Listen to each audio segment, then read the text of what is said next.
بھارت میں RSS کا بڑھتا ہوا اثر و رسوخ عالمی برادری، انسانی حقوق اور مذہبی آزادی کے لیے اداروں کے لیے لمحہ فکریہ بن گیا۔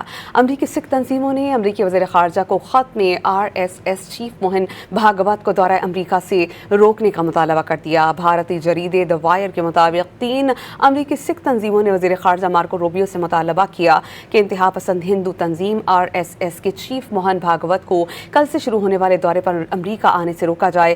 RSS اور اس کی تنظیموں کا سکھوں، مسلمانوں اور عیسائیوں سمیت اقلیتوں کے خلاف تشدد، امتیازی سلوک اور ظلم کا طویل ریکارڈ ہے۔ امریکہ مذہبی اقلیتوں کو نقصان پہنچانے والی تنظیموں کے رہنماؤں کو سفارتی مراعات یا اعلیٰ سطح تک رسائی نہ دے۔ اس سے قبل 19 اگست 2026 کو امریکی کمیشن برائے بین الاقوامی مذہبی آزادی نے بھی RSS پر پابندیوں کا مطالبہ کیا تھا۔